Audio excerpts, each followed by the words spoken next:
저녁 8시에 중계 예정인 대한민국 대 스리랑카. 공식적으로는 스리랑카 원정으로 되어 있기 때문에 스리랑카 대 대한민국으로 기록됩니다. 하지만 저는 투르크메니스탄전처럼 대한민국을 왼쪽에 스리랑카를 오른쪽에 표기하도록 하겠습니다. 저번에 투르크메니스탄 경기 제가 따로 설명 안 해드렸지만 제 예상 스코어가 3대0 정도로 생각했고요. 3대0만 나오더라도 잘했다라고 얘기하려고 했는데 경기 내용도 좋았고 스코어도 5대0으로 오랜만에 대승을 기록하면서 기분 좋게 시작을 했고요. 한편 투르크메니스탄은 우리나라한테 5대0으로 지면서 최종 예선 진출이 탈락하게 되었고, 하지만 탈락하는 와중에도 3시에 열렸던 레바논 경기였죠. 여기서 레바논이랑 만나가지고 접전 끝에 3대1로 역전승을 기록했고요. 자, 그러면서 투르크메니스탄이 레바논을 잡아줬습니다. 사실 투르크메니스탄은 이 경기를 이기더라도 이게 마지막 경기이기 때문에 남은 경기 상관없이 3위를 확정 짓게 되었고요. 승점이 9점. 지금 승점이 9점인데 지금 6경기가 한 팀에서 할 수 있는 최대 경기 수인데요. 현재 레바논이 5경기, 스리랑카 5경기, 투르크메니스탄 6경기, 우리나라가 4경기를 했습니다. 우리나라는 스리랑카전이 끝나고 일요일날 오후 3시에 레바논 경기를 할 예정이고요. 이게 사실상 1, 2위전이 될 가능성이 높은데요. 근데 레바논이 투르크메니스탄한테 3대2로 잡히면서 레바논이 사실 1차전 스리랑카 경기도 한 점 차로 간신히 이길 정도로 경기 내용 좋지 못했습니다. 그런 상황에서 이번에 지게 되면서 지금 현재 승점이 우리나라랑 똑같아요. 승점이 10점, 대한민국도 10점인데요. 근데 우리나라 같은 경우는 이번에 또 스리랑카하고 레바논 경기 2경기가 남아있고 레바논은 1경기밖에 안 남아있습니다. 그렇기 때문에 사실상 우리나라가 1위로 최종 예선에 진출할 가능성이 높고요. 우리나라가 2위로 떨어지더라도 최종 예선에 갈 가능성이 상당히 높습니다. 남은 경기를 다 지더라도 물론 그런 일은 없겠지만 지더라도 올라갈 가능성이 상당히 높고요. 자, 그래도 되도록이면은 경우의 수 생기지 않게 남은 경기를 전부 이기는 게 가장 좋을 것 같습니다. 특히나 스리랑카 경기에서 무승부나 패배가 일어난다면은 그만한 불상사도 없기 때문에 무승부도 안 됩니다. 스리랑카 경기는 무조건 큰 점수차로 이겨야 할 것 같고요. 개인적으로는 우리나라 A매치 경기에서 두 자릿수 점수를 거의 못 봤는데요. 두 자릿수 점수가 나오기가 힘들죠. 우리나라가 공식적으로 A매치 역대 최대 골수차는 아시안컵 예선이었죠. 아시안컵 예선 네팔하고 경기를 했을 때 우리나라 인천 홈에서 했는데요. 그 경기를 15대0으로 이겼습니다. 그렇게 큰 점수차로 이겼기 때문에 그 점수차도 한 번쯤 생각해 볼 필요는 있겠는데요. 그렇다고 스리랑카가 레바논 첫 경기를 잘 싸웠기 때문에 절대로 방심하면 안 될 것 같고요. 어쨌든 이번에 로테이션이 상당히 많이 가해졌습니다. 스리랑카 경기 일단 선발 명단이 조현우, 이기재, 박지수, 원두재, 김태환, 그리고 손준호, 그리고 송민규, 이종경, 남태희, 황희찬, 그리고 원톱은 김신욱 선수가 들어가게 되었고요. 주장 포지션은 김진욱 선수한테 주장 완장이 넘겨졌습니다. 자, 벤치 멤버 이재성, 김진현, 손흥민, 황의조, 권창훈, 강상우, 구성윤, 김민재, 정우영, 이용, 김영빈, 정상빈입니다. 전체적으로 지금 선수들이 주장 선수들이 벤치에 있고요. 명단에 제외된 선수들도 김문환 선수도 여기 없네요. 몇몇 선수도 명단에서 제외되고 주전 선수는 전체적으로 벤치에 있고요. 지금 우리나라에서 흔히 말해서 플랜 B 2군이라고 평가받는 물론 2군이다 하더라도 우리 대한민국 국가대표이기 때문에 그래도 대단한 실력을 갖추고 있는 선수들인데요. 이 중에 송민규 선수는 이번 경기가 A매치 데뷔전이고요. A매치 데뷔전을 선발 출장으로 갖게 되었습니다. 그리고 이기재 선수는 저번 교체 투입에 이어서 이번에 선발로 나오면서 출전하게 되었고요. 일단 명단은 투르크메니스탄 명단이랑 비교해봤을 때 어딨냐? 여기 있네요. 비교해봤을 때 상당히 많이 바뀌었습니다. 남태희 선수를 제외하고는 지금 10명의 선수가 전부 명단이 바뀌었고요. 그 남태희 선수가 아무래도 벤투 감독님 빌드업 축구를 하는 데 입장에서는 상당히 중요한 역할을 하기 때문에 남태희 선수를 제외하고는 일단 선수들을 전부 바꾼 것 같고요. 그렇기 때문에 일단 뭐 그만큼 스리랑카가 지금 피파 랭킹 203이기도 하고 워낙 낮다 보니까 상당히 로테이션을 많이 강한 것 같고요. 또 3일마다 경기가 있기 때문에 일부러 이런 식으로 로테이션 하는 것 같습니다. 자, 이 경기 끝나고 일요일날 레바논 경기가 열릴 예정이고요. 일단 이 경기를 이긴다면은 우리나라는 사실상 최종 예선 진출, 아시안컵 본선에 올라가게 됩니다. 왜냐면은 우리나라가 이긴다고 봤을 때 승점이 레바논하고 3점이 앞서 있기 때문에 마지막 경기에서 레바논이 우리나라를 제치고 올라가는 경우는 물론 2위로도 올라갈 수 있겠지만 1위만 올라갈 수 있다라고 가정했을 때 레바논이 우리나라를 제칠 가능성은 거의 희박합니다.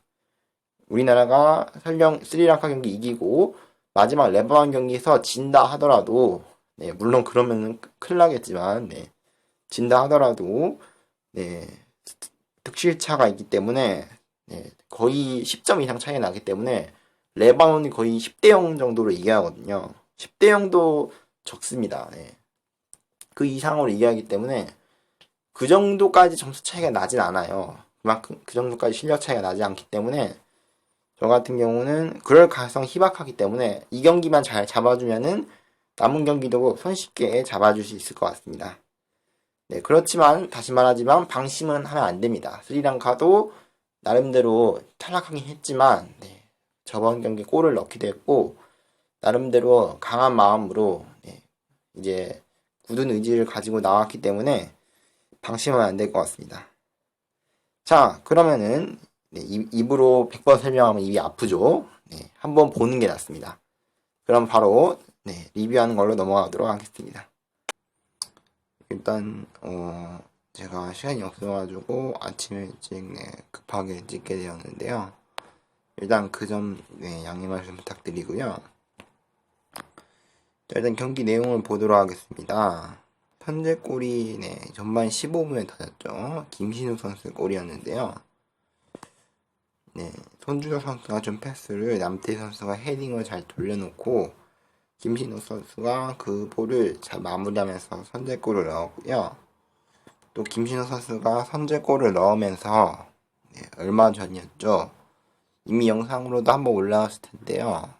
유상철 전 인천 유나이티드 감독님이 결국 생을 마치면서 이번에 유상철 감독님의 국대 번호인 6번을 가지고 세리머니를 했고요. 그러면서 또 의미 깊은 세리머니 했고, 자, 두 번째 골은 이동경 선수한테 나왔는데요. 이동경 선수의 A매치 데뷔골이고요. 송민기 선수가 땅볼로 측면에서 정확하게 이동경 선수가 졌고, 이동경 선수가 왼발로 잘 마무리하면서 2대 0을 만들어냈습니다. 그러게 끝난 듯 싶었지만 전반 막판에 김신우 선수의 PK 골이 있었죠. 황기찬 선수가 강하게 이제 세컨볼을 잡기 위해서 드리블을 하려다가 스리랑카 선수의 밟히면서 PK가 선언되었고요. 김신우 선수의 깔끔한 마무리까지 해가지고 3대 0이 되었습니다. 자, 그리고 네 번째 골은 황희찬 선수한테 나왔죠. 공이 헤딩 경합 이후에 흘러나온 공을 황희찬 선수가 중거리 슈팅을 잘 마무리하면서 4대 0을 만들어냈습니다. 자, 그리고 5번째 골은 정상민 선수가 데뷔전 데뷔골, 역대 43번째 데뷔전 데뷔골을 넣게 되었고요. 자, 그러면서 대한민국 A매치 최연소 골 8번째 랭크가 되었습니다.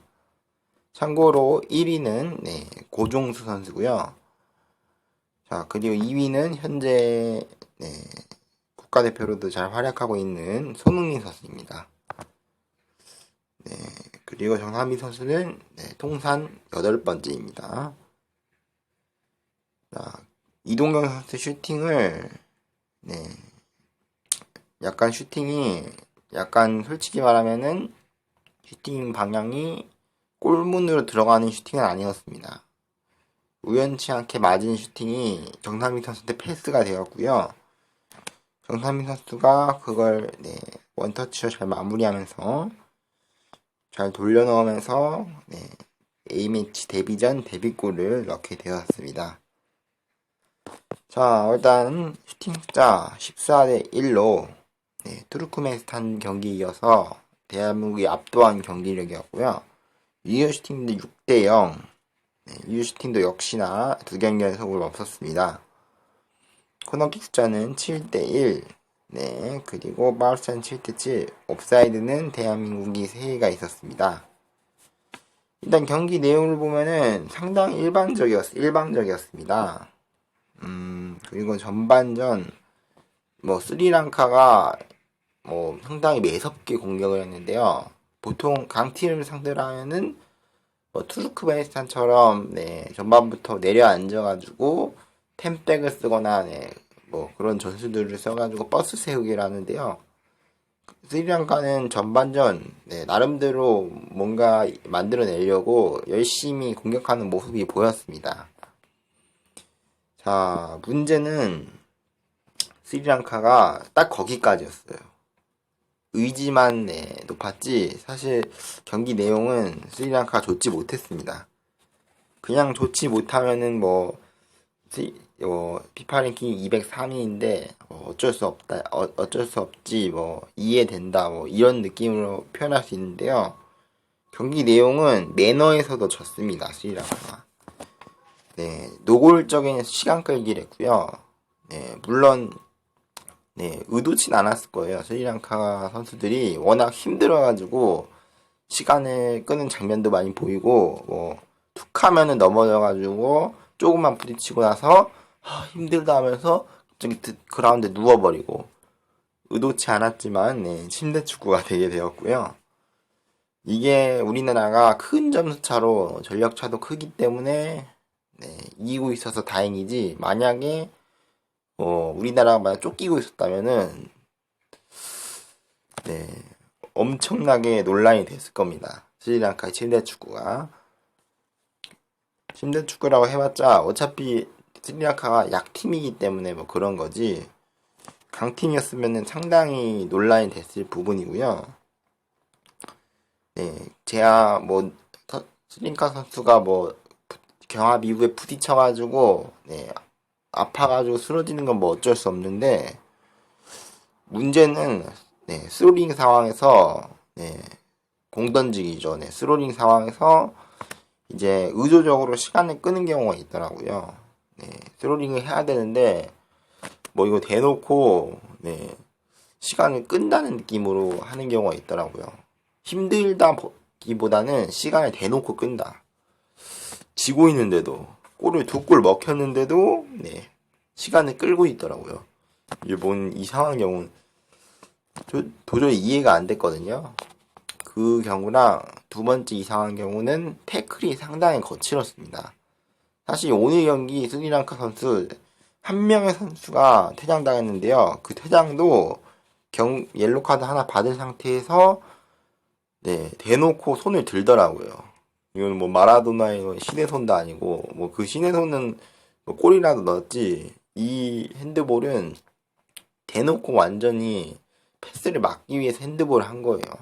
심판도 고의적이었다는 걸 인지했던 건지, 네, 심판 역시, 네, 바로 경고선적 퇴장을 줬고요. 그만큼 경기력이, 네, 정말 안 좋았어요. 처참했습니다. 스리랑카의 미천이 드러났다고 생각하고 싶으시, 네, 상당히 경기력이 좋지 못했고요. 네, 이런 팀이 진짜 스리랑카 선수한테도 죄송하고, 네, 우리가 다음 경기 만날 레바논한테도 좀 미안하지만, 이런 팀이 어떻게 레바논 상대로 한 점차 접전 경기를 했는지 모를 정도로, 스리랑카가 만약 이 정도 수준이라면은 다음 경기 만날 레바논도 상당히 수준이 낮다는 겁니다. 좀 미안하지만, 거기 뛰고 있는 선수들한테는 죄송하지만, 냉정하게 봤을 때는 레바논 전력도 느낌이 와요. 딱 203위한테 끌려갈 정도면은, 네, 레바논도 영 경기력이 좋은 게 아니거든요. 네, 이런 팀을 상대로. 자, 물론 3일마다 경기가 이제 있기 때문에 스리랑카 선수들도 피로가 좀 누적됐을 겁니다. 그것 때문에 그런 걸 수도 있는데, 그걸 감안하더라도 네, 영 아니었고요.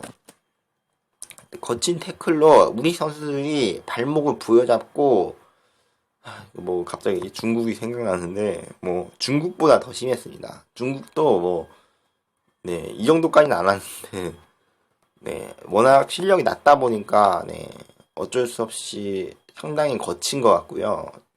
다듬어지지 않고 거친 느낌이 났고요. 그리고 전반전 우리나라가 골을 더 넣을 수 있었는데, 네, 패스 미스가 많았습니다. 전반적으로. 아무래도 지금 선발 명부를 보다 보면은, 네, 로테이션을 돌린 게 보이죠, 느낌이. 플랜 B의 느낌이 나는데요. 그러다 보니까 선수들끼리 호흡이 안 맞아가지고 패스 미스가 상당히 많았고요.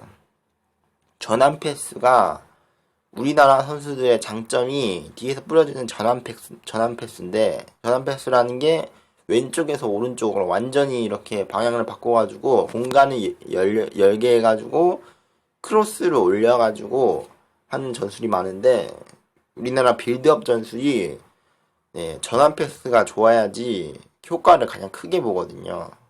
전환 패스가 좋을 때랑 양쪽 풀백들이, 네, 양쪽 윙백들이, 네, 크로스가 정확할 때 그 효과를 가장 크게 보는데요.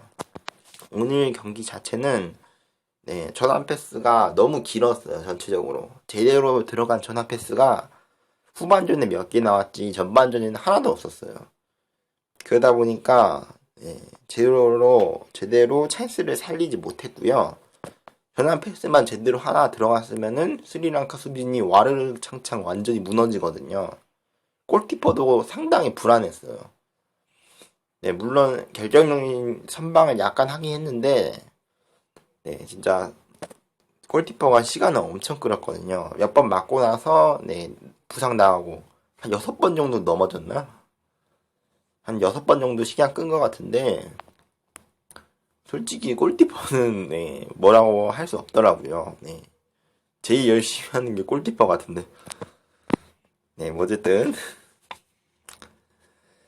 자, 후반전에 들어서는 그래도 좀 나아졌죠. 네, 교체 선수가 막 이제 주전 선수들이 어느 정도 교체돼서 들어가다 보니까, 김민재 선수가 들어가다 보니까 그 수비 쪽에서 좀 살아났습니다. 물론 수비 쪽에서 워낙 스리랑카 약하다 보니까 찬스를 많이 안 내주긴 했는데, 빌드업 미스가 몇 번 나왔습니다.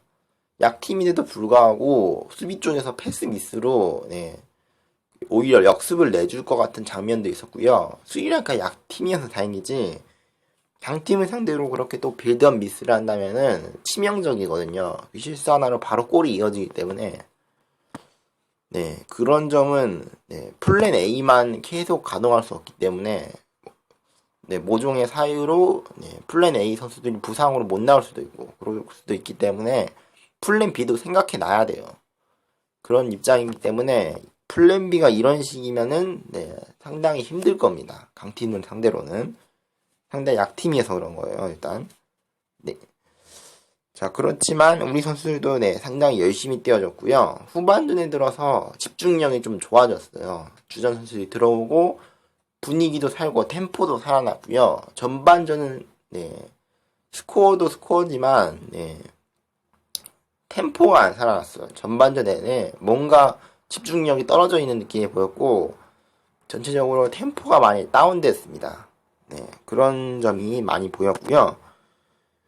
그리고 황희찬 선수는 골을 넣긴 넣었는데요. 1차전에 이어서 냉정하게 봤을 때 드리블이 상당히 쓸데없었어요. 황희찬 선수가 뭔가 스리랑카 공격수들을 뭔가 수비수들을 뚫어내려는 모습이 보이긴 했는데 물론 황희찬 선수가 돌파하고 그런 게 장점이 선수지만 약팀을 상대로는 드리블이 오히려 안 좋을 수도 있어요. 물론 드리블로 뚫어내는 선수가 있어야 하긴 하는데 너무 과도한 오버래핑이랑 드리블 남발은 오히려 팀한테 안 좋은 영향을 줄 수 있습니다. 그래서 황희찬 선수가 골을 넣긴 넣었는데 너무 측면 쪽에서 드리블하면서 상대 선수한테 공을 많이 뺏겼습니다. 황희찬 선수 말고도 다른 선수들도 A매치 데뷔전의 선수들도 있기 때문에 전체적으로 너무 긴장했어요. 선수들이 상대가 약팀인데 너무 긴장했어요. 좀 더 슈팅을 적극적으로 때려줬으면 어땠을까.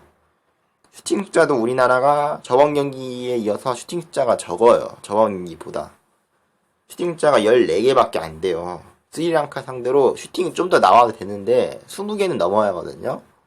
14개밖에 안 나왔다는 거는 우리 선수들이 침착하고 되게 조심스럽게 플레이했다는 거예요. 스리랑카가 아무리 템백으로 내려앉는다 하더라도 투르크메니스탄보다 조직력이 더 떨어지는 모습이 보였거든요. 그런 면을 봤을 때 슈팅 숫자가 더 나와야 되는데 그러지 못한 점 많이 아쉽습니다. 상당히 슈팅을 좀 더 적극적으로 때려주면 어땠을까 좀 아쉬움이 있고요. 자, 조현우 선수는 저번 경기에 김승규 선수는 나름대로 어느 정도 찬스 어느 정도 막아내려는 찬스가 보였는데 조현우 선수는 프리킥이랑 코너킥 몇 번 빼고는 찬스가 없었고요. 마지막에 이제 골문을 벗어났을 때 조현우 선수가 조깅한다 그런 얘기도 나왔고 그만큼 저번 경기에 이어서 골키퍼가 활약을 할 찬스가 많이 없었습니다. 어쨌든 경기는 5대0으로 끝났고요. 자, 유상철 전 선수가 유상철 전 유나이티드 감독님이 인천 유나이티드 감독님이 이제 생을 마치시면서 전광판에는 경기 전에 헌정 영상이 나왔고요. 묵념하는 시간도 있었고 유상철 감독님의 6번을 기원하기 위해서 국가대표 유니폼이 6번이거든요. 6번이기 때문에 6분간 응원을 하지 않았습니다. 그리고 중계하면서 잡혔지만 벤투 감독님이 옷에 검은색 리본을 달고 유상철 감독님의 죽음에 애도를 표했습니다. 자, 그렇게 되면서 일단 긍정적으로 봐야 하는 거는 플랜 B였습니다. 이게 플랜 B였고 처음 뛰는 선수들도 있었고 아직 호흡 안 맞추다 보니까 전체적으로 선수들이 아주 어색했을 겁니다. 그런데도 선수들이 나름대로 열심히 해줬고 A매치 데뷔전인 선수들이 상당히 많아요. 지금까지 출전 못한 선수들이 많이 출전됐기 때문에 송민규 선수도 데뷔전이고요. 김영빈 선수도 데뷔전이고요. 그리고 강상우 선수도 데뷔전이고 그리고 정상빈 선수도 데뷔전이죠. 이희재 선수는 두 번째 출전이고 이런 식으로 처음 뛰거나 두 번째 출전한 선수들이 많기 때문에 전체적으로 뭔가 새로운 선수들한테 새로운 기회를 주는 그런 거에 좀 더 집중한 것 같습니다. 다음 경기부터는 다시 로테이션을 돌려가지고 아무래도 투르크메니스탄 선수들을 주축으로 레바논 경기는 플레이하지 않을까 생각되고요. 자, 경기는 일요일날 KBS2에서 3시 레바논 경기 펼쳐질 예정입니다. 자, 우리나라가 스리랑카를 이기게 되면서, 스리랑카가 6패로 표시가 안 돼 있네요. 이기게 되면서 사실상 1위를 확정지었고요. 자, 레바논이 1위를 해가지고 2위가 아니라 1위로 진출하는 경우의 수는 일단 레바논이 우리나라를 무조건 이겨야지 1위가 되고요. 그냥 이기면 또 안 돼요. 네. 9대0 이상 나야지만 레바논이 1위로 올라서고요. 다른 말로 하면은 우리나라가 9대0으로 지지 않는 이상 2위로 떨어질 일은 없고요. 9대0이랑 스코어는 양팀 실력 차랑 레바논이 지금 또 경기력이 영 아니거든요. 그걸까지 생각하면은 9대0이랑 스코어는 절대로 나와서는 안 되고요. 왜 9대0이냐면은 피파에서 승점 다음으로 보는 게 골 득실이에요. 골 득실인데 우리나라가 플러스 20, 레바논이 플러스 4입니다. 플러스가 지금 16 차이가 나는데요. 그러면은 8대0을 만들면은 양팀 동점이 되는데 그 다음에는 이제 다득점을 보게 되는데요. 다득점이 우리나라가 20점이고 레바논이 8골 넣는다면은 18점입니다. 다득점에서 우리나라가 2점 앞서 있기 때문에 8대0을 만들더라도 우리나라가 1위로 진출하고요. 그러니까 레바논이 역전하기 위한 경우의 수는 9대0입니다. 9대0부터 역전이 가능하고요. 9대1도 우리나라가 진출합니다. 그렇기 때문에 어쨌든 경우의 수를 이렇게 정하긴 했는데 사실상 우리나라가 1위죠. 레바논 입장에서는 우리나라 상대로 무승부라도 해가지고 최대한 2위 자리로 잘 비벼봐야 돼요. 레바논은 이번 경기에 진다면은 2위로도 진출 못할 가능성이 높기 때문에 투르크메니스탄 경기에서 이겼다면 모르는데 져가지고 지금 상당히 심각해졌거든요. 2위로도 못 갈 가능성이 상당히 높아요.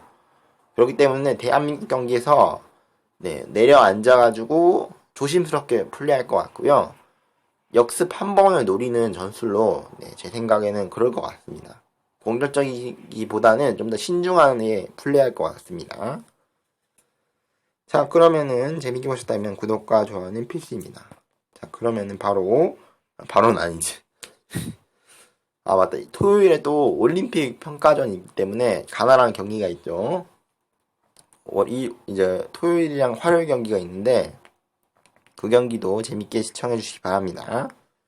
그 경기는 두 개의 경기를 한 번에 리뷰해서 한 번에 올리도록 하겠습니다. 그럼 안녕히 계세요.